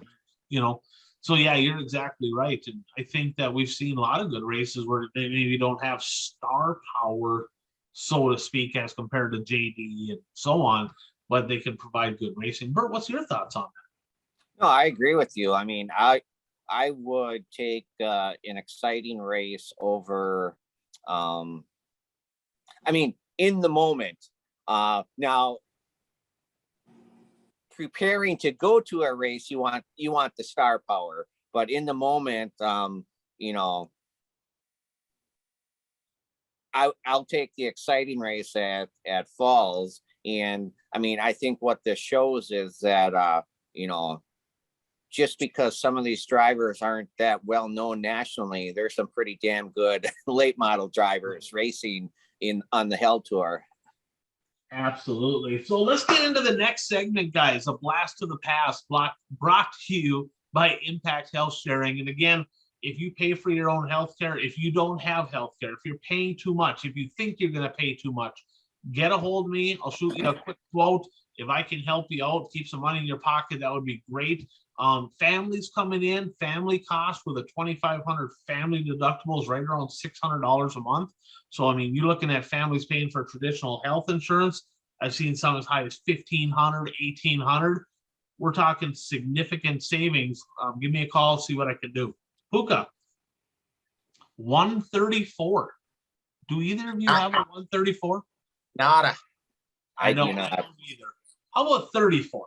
Bert, Oh, Bert, I think I know who you have, and it's you know who I have. probably who I have too. But Bert, do you have a number 34? I have 134. He raced late models in Northeast Wisconsin in the early to mid 1980s. I remember him because that was when they had the long wedge noses, but this one isn't even really a wedge nose. It comes down and then it comes out, and they had the big ass spoilers.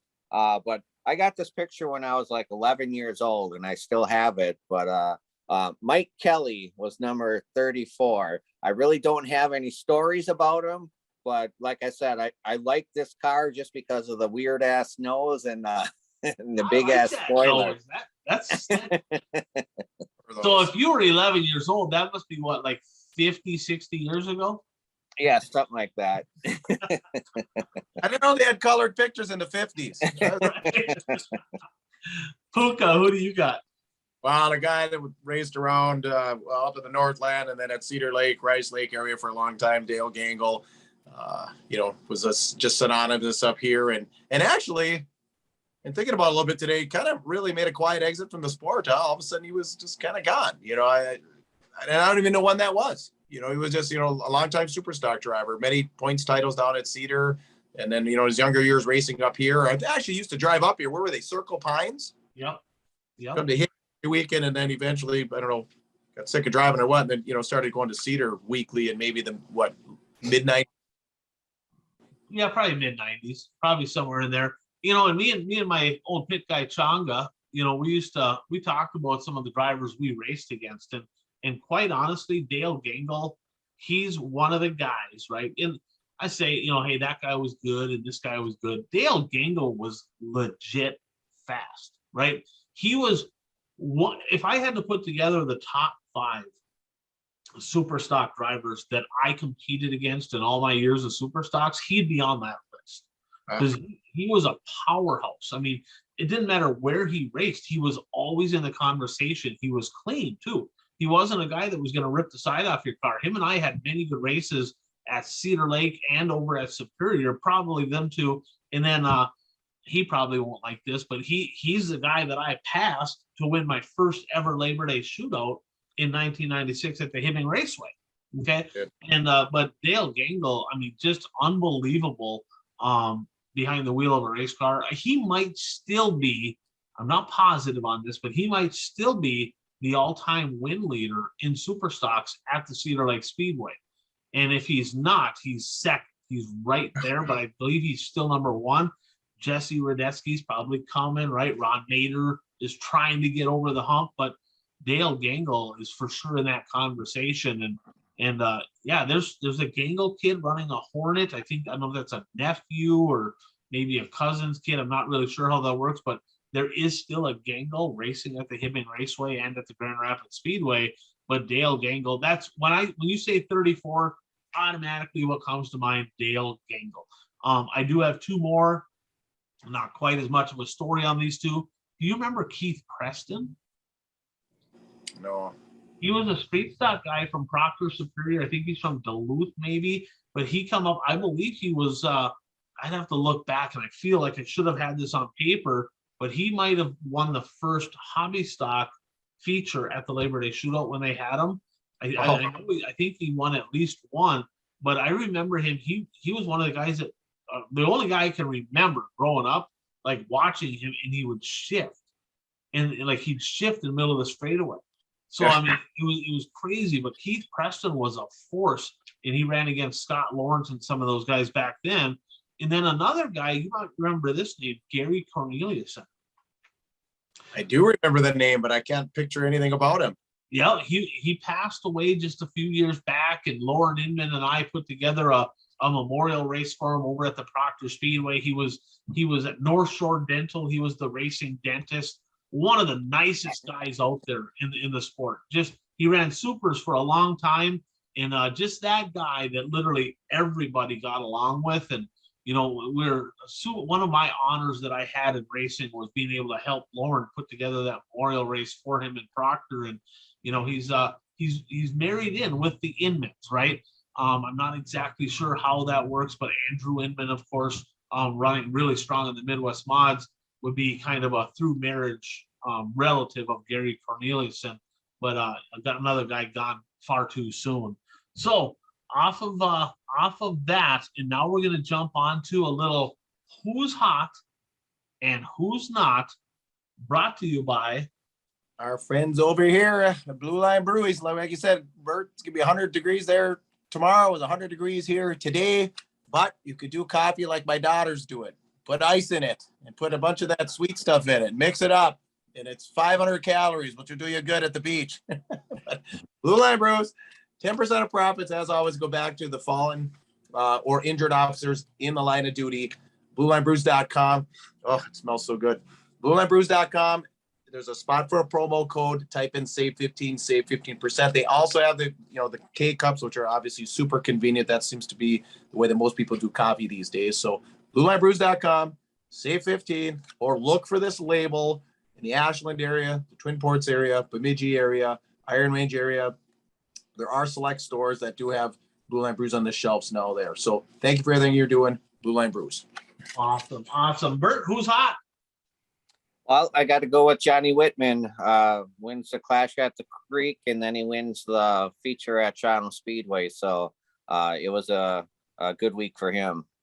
I would say that was above average for sure. Puka, who do you got? Who's hot? Well, obviously Sheldon Ottenshield, 5 of the last 9. That's impressive. I mean, that's, you start thinking about some of the greats that could put together 5 wins in the last 9 races, like his dad or Donnie or Kinzer go ahead. Well, I just want to say one thing. You mentioned his dad during the after race interview. Between him and his dad, they now have 100 wins on the World of Outlaw Tour. I heard that. Yeah, combined. I did not know that. I learned something new. Put Buggy Bobby on the list, and then Brandon Kopp. I mean, it seems like every weekend his name's coming up. He does nothing but win. How about you? Brandon Kopp, and I'll touch on that. 3 of his last 4, including getting over that hump, right? Last year, the big knock, he couldn't win the big one.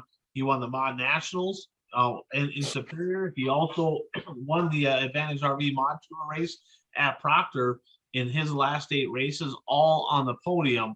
So that 22 is a force right now. Modifieds also Dale Ames. He won his last 3, including a 1,500 to win show in Aberdeen. In his last 8, all on the podium as well. And then in the super stocks, I'm going to go with Dexton Cook. He's won 5 of his last 6, including 3 this weekend and 8 of his last 9 on the podium. So there's 3 guys to watch right now in WISSOTA racing action. Bert, who's not? Brandon Shepard, like we discussed earlier, since he announced he was following Lucas, he just hasn't done a whole lot. You don't hear his name mentioned much either. That's solid. That's sad, but that's solid. Puka? I'm going with Let's Go Brandon here myself, and Brandon Overton. Now, not that he's been terrible, but think about a year ago. He comes off the sweep of the Dream. He's on all 4 nights. The Firecrackers come with Lucas this weekend. I think they might have rained out on the Thursday last year, but he swept right through the Firecracker up in Pennsylvania last year. He's won some regional stuff and a 3rd place solid finish on Saturday night at Smoky, but he's just, like I said, go back a year and he was just rattling them off, and he's very ice cold right now. Who you got? Yeah, he's a tier down from the 44 and from the 49, for sure. It's not even arguable. I got Nick Anvil. 10 shows, 3 podiums, 0 wins. Now, night number 1 at Cedar Lake, victim of circumstance, not his fault. He got wrecked. His night was done early in the heat race. Night number 2, he ran solid. He's in the top 5 with that field of cars. Hell of a run. Night number 3 in the show, and quite honestly, the track sucked. So that was part of it. I mean, part of it was that. But Nick Anvlik, the guy last year who was on top of the power rankings a good portion of the year, winning a pile of races, no wins, and we're almost to the end of June, and he has not found victory lane yet. So I'm going with the 15. So let's jump into our lock of the week, our sure bet of the week. And of course, my sure bet is always Real Estate by Jay Schmidt out in Watertown, South Dakota. Over 20 years in business, racing family, 3 generations strong. Dad, his kid parked in victory lane here this last weekend. Trajan Schmidt running a limited late model, Viessmann late model at some tracks out there. But, whether you need residential, if you need commercial, land, whatever, any real estate transactions in the South Dakota region out there, get a hold of Real Estate by Jay Schmidt. Bert, you're on a hot streak right now, right? You're on a hot streak. Okay, you picked Jimmy Mars to win 10K, which is never a bad pick at Cedar Lake. You got it done. What is your lock of the week this week? My lock of the week is that the winner of the Dirt Kings race at Gravity Park will start on the front row. Ooh. Wow. Wow. I think every late model race that has been held at that track, the winner has come from the front row.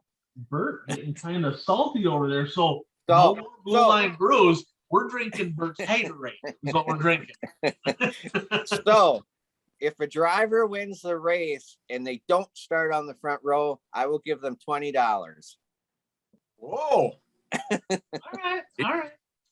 So Bert said he'll give them $2,000 in the Dirt Kings race, not any of the other features. The Dirt Kings feature. Did you say 2,000? Did you hear $2,000? Okay, so Bert's got a little extra money there. All right, we'll see if this will be interesting. And we're gonna make sure that person finds out. And if I have to give up the $20, I will get a picture of me handing the money to the driver, and we'll post it on the One to Go Show Facebook page. Right there. There you go. I like it. Puka, your lock of the week. I'm going to go a little bold here. I'm going with Jeff Provenzino Thursday night at the Donlinger Ford Grand Rapids Motor Speedway. I'm going a little bold. He said the track.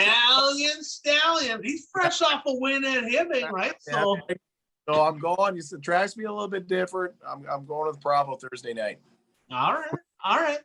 I'm going to go bold, taking a risk here. Nick Hoffman's going to win some UMP mod features. Okay, I won't pick that. Troy Liker's going to win the Mountain States mod. No, I'm not going to pick that because that's a given. Nick Anvilink is getting the monkey off his back. He's winning the Dirt Kings race in Shawano. You heard it here first. It's happening. The 15 will find victory lane. You can't keep somebody that good down that long. And flat out over the last several years, he owns that place. Nick Anvilink at Shawano Saturday night. So let's jump into the last lap. Puka, brought to you by. Yeah, Zuli's race engine. So we've talked a lot about them. Drivers obviously are continuing to crush it this year. You got any results this week? Any wins? Jeff Nowak won the last dance over at SK. Camden Myers in the B mods at I-90. A red hot Willie Ferguson just keeps on parking victory lane at Black Hills. A lot of money on the line coming up. Kyle Dykoff at I-94. Jake Knapper, I believe his 6th of the year in the Super Stocks. Justin Vogel, who gets second every night, but he finally found victory lane again. And Casey Usadis with a pair of wins back-to-back. One this week, one last week. So if you can't beat them, join them. Get a hold of Zuli Race Engines. So awesome. So let's talk about this, right? XR, right? They made an announcement. There's 2 announcements really that happened. One happened earlier, and then the other one come out right after it. You talked briefly a little bit about the Texas Dirt Nationals. You said it was just trained up, or Devin Moran tried to pass, went backwards. They canceled that show. That's not happening this year. Did you see the press release on that? I know Brad sent that to us as well. Yeah, due to some soil sampling. That I've never heard that one before. I have not. I mean, I soil sampled it. I watched the race last year. The place sucked. I mean, I don't know what. I mean, there's your sample. It sounds like they're going to try to get some better clay on that place to provide some better racing. They want to make use of it, guys. That facility, I have raced there. My daughter tried to get us all in trouble. We were there for a mod race. Unbelievable facility. I mean, it's state of the art. I mean, paved pits. There's a tunnel going underneath to get off the track, the lighting, the grandstands. I mean, and it's a shame that they just don't have a good surface on that place. But a positive news is they're going to try to make that happen. Looks like they want to have some good racing there in 2023. So another announcement in regards to the XR Super Series. Puka, why don't you go ahead and take this one? Yeah, so we all knew that Superior was having a race the Monday after Cedar Lake. I think it's August 8th or something like that. So now Como Joel did a Facebook Live today, and they're going to do 2 shows. And this XR series now, this is the second, Como Joel got into it a little bit, but we know a few weeks ago they restructured the purse. Drivers came, said, we want it this way, lower the top end, spread it out, right? So they listened. And then the drivers also said, hey, if we're going to be up there, fuel, tires, everything, can we race 2 nights? So it's down. It was supposed to be a $25,000 to win show when it was a single show. They've redone the purse stuff. So it's going to be 2 shows, 20 grand to win, Monday, Tuesday at Ganaclaw, immediately following Cedar Lake. And that makes it interesting because then you've got you got a Thursday night show in Cedar that pays. You got a Saturday night show that pays. Now you got a Monday, Tuesday show. So maybe as a whole, it'll attract some drivers. But like I said, kind of kudos to XR because remember that letter we were passing around by text? I don't know if it was UMP mods or something, and it was just like a lecture, like this, that. It's like, and like this XR, all you hear is, well, they're working with the driver, they're listening, and they're making changes. Like, it's not used to hearing that. Well, it's funny that you mentioned that. So I'll start with this, and then remind me to get back to the UMP deal in that letter, right? Because that guy's off his chain. That's Sam Grigg. Okay, but it's good to see it. I mean, Superior, and you remember, Superior's not a club run track. They got a promoter group there, right? They got a handful of people in a promoter group. Guys, this is a lot of money. This is a lot of money they're putting out there. It's a $100,000 purse each night. Now, keep in mind, when the World of Outlaws came there, right? That was like a $60,000 purse, roughly, somewhere in that neighborhood. A little bit less than that, actually. And it was a crapshoot if they were going to break even financially or come out a little bit ahead. Now they doubled it, right? They got a $100,000 purse each night.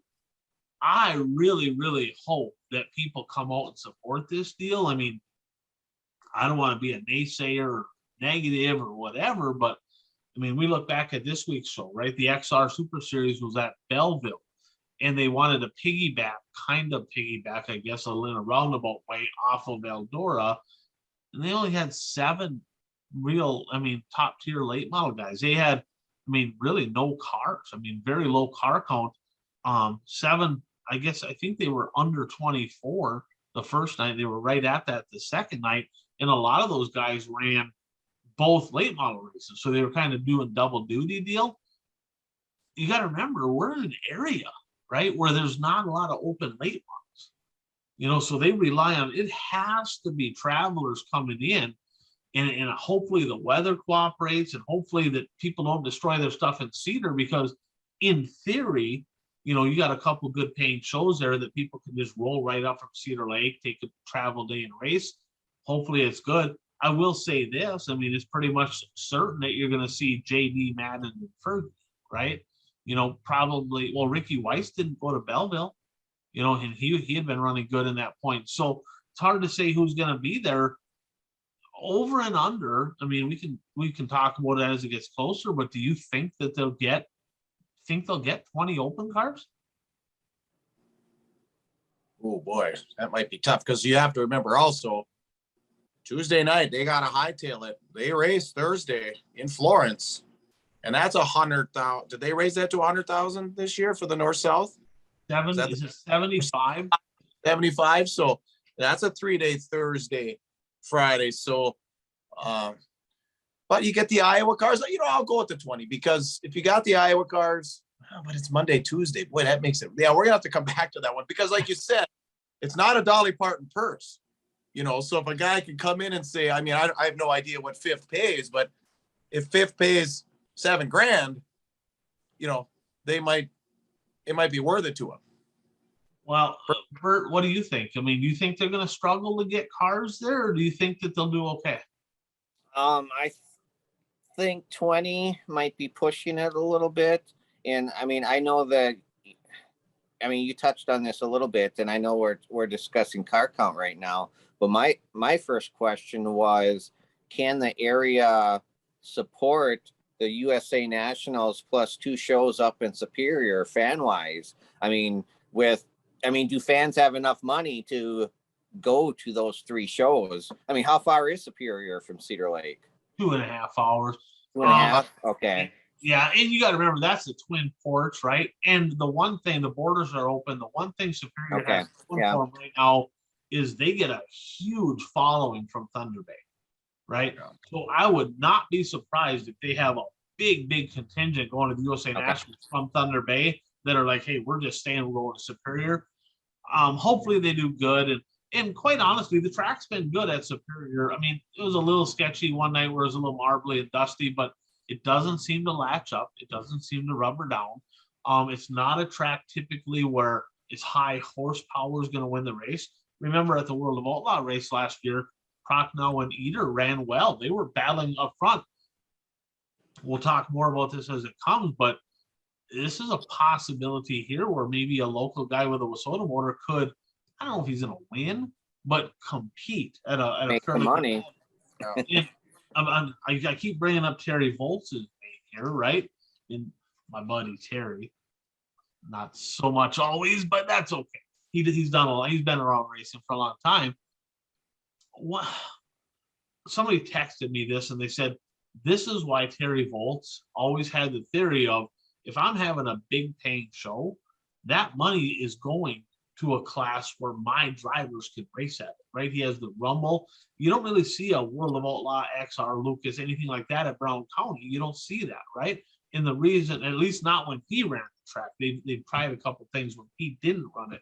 But his theory was, if I'm going to put that kind of money there, I want my drivers that race here weekly to have an opportunity to race for that money.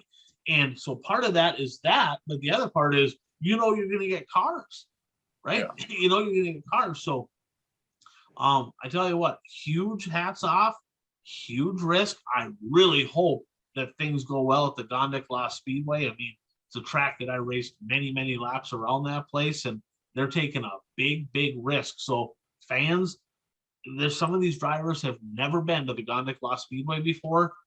Get it on your calendar and get there. Support this show. If you ever want something like this to come back, you got to get there. You got to support it, or it's not going to happen. One quick question, World of Outlaw sprint car guys. I know you're not sprint car guys. I get it, right? Okay, but Ryan Timms, 15-year-old Ryan Timms, has been on an absolute ass-kicking spree. He swept the weekend, got a $10,000 bonus on top of it in 410 sprint car action. And remember, it was just a couple weeks back at Huset's where he had that amazing pass and on the last lap for the win. He won there again, right? And some of these guys that race there are competing. He can't race the 4-day swing at Huset's. World of Outlaws will not let him race because he's only 15. You got to be 16. Is that bullshit or bullshit? What do you think? Got to talk to the insurance company. The way I look at it, if he races there every week or most weeks already and he's winning, he's not a weapon, he's actually talented. What the hell? World of Outlaws, wake the hell up, right? I mean, I'm not saying just let anybody in, but look at the kid's track record. If he's qualified and you feel like he's competent enough to get around the racetrack, let him race. And it's a track. I mean, he's got to wait one more year. It is what it is. But right now, he could have been that sleeper, right? I mean, you bring in the World of Outlaws, that could have been a hell of a story over at Huset's, local 15-year-old kind of giving the business to the World of Outlaw guys.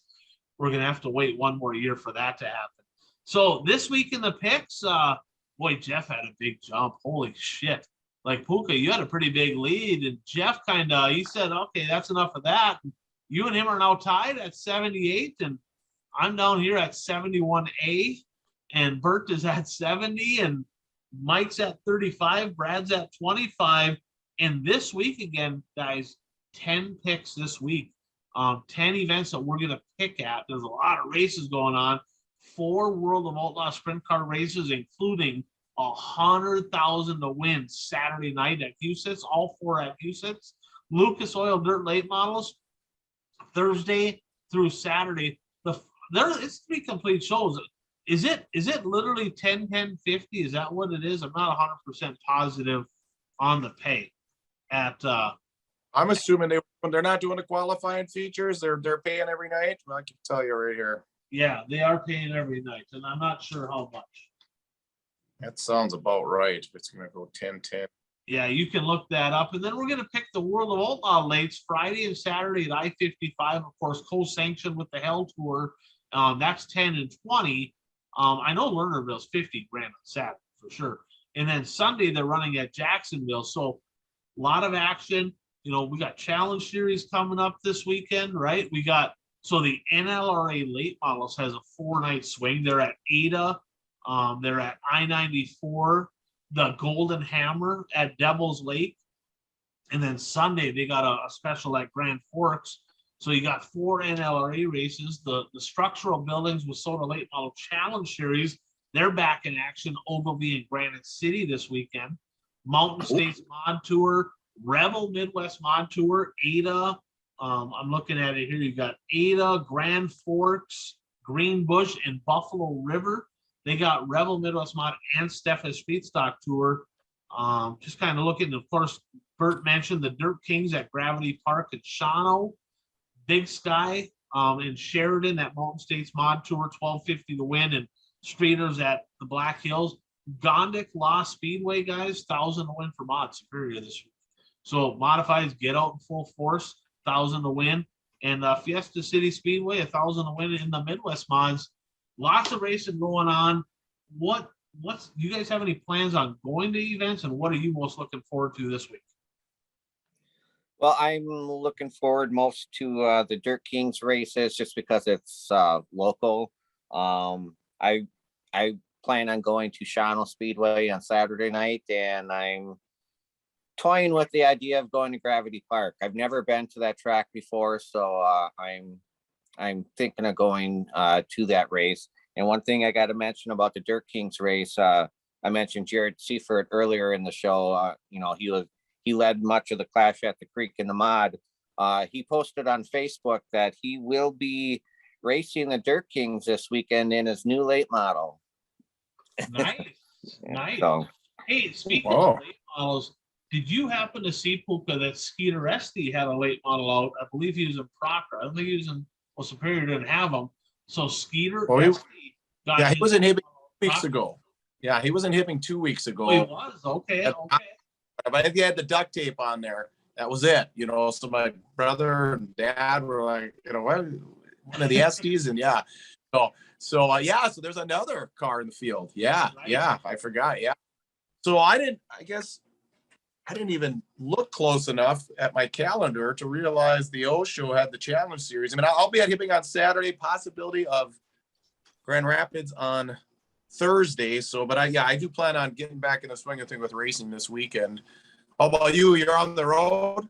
I'm on the road. I'm taking my maiden voyage in a Halberlines truck here, leaving Wednesday morning. So I don't know if I'll make it back to any races or not, but I will be watching a lot online. And I would say, there's so much here to watch. The NLRA races, Challenge Series, just weekly racing in general. There's a lot. If I had to pick one that I'm looking forward to, show me the money, right? 100,000 to win at Huset's. Now, I will say this. We're going to find out how good a track prep crew is, right? Because it's supposed to be in the 90s and 4 straight nights of racing at Huset's. If that place doesn't lock down, they need to give the track prep guy a raise. Okay? Because that's a tall task, right? This type of weather, 4 straight nights of racing. Man, I'm curious to see if they can keep the track together. But number 2, $100,000 to win, that's got my attention for sure. Oh, for sure. Yeah. And that helps get this place kind of back on the map with Keurig and the ownership. And, they old, what was that guy, the pawn shop owner, he had all kind of grand illusions, but, this is kind of Huset's back, kind of statement. And, best wishes for a good weekend out there. Like I said, I hope the weather holds up and the car count's great. The fan count's always great there. You don't need to worry. Yeah, and I picked the local guy, or not, I shouldn't say local guy, but the track sponsored guy in our pick'ems. I got David Gravel. I picked him all 4 nights, so we'll see what the Deuce can do. Pressure. Hopefully, you can get some favorable calls or whatever, some good luck on his side. I need to catch another guy, sneaky right there, 3rd in points, hasn't won in a month. It feels like, and Right. But that World of Outlaws Sprint Car point battle is the one to keep an eye on this year, folks. Yeah. That one, it is so tight and it's going to be so interesting. You got vet, you've got past champ. I mean, it's all there. Yeah, I'm looking forward to it. I mean, we're only in June, right? There's a lot of racing left to happen. So with that said, just get out to the track this week. Get to a track, support a racetrack. If you can't get there, watch online. Puka, closing thoughts, man. Oh, that's it for me. I'm ready to send us off. Bert, you got anything more? No, I'm ready for your send off. All right, we'll get us on here. Then. Please subscribe right now. Hit the subscribe button. Please share. We'd appreciate that. Thanks to all of our great sponsors: Dirt Track Supply, Brad Parsons Soil and Ag Solutions, Jay Schmidt Real Estate, Zulie's Race Engines, Impact Health Sharing, Blue Line Brews, Mason Aaron Videos, the one to go show at gmail.com. If you'd like to get us a comment that's more private, of course, you can always send us a message or just comment on any of our social media threads. Hit us up, TikTok, Snapchat, Facebook, and YouTube. And as always, and most importantly, get out there and be your dream, your tune to the One to Go show.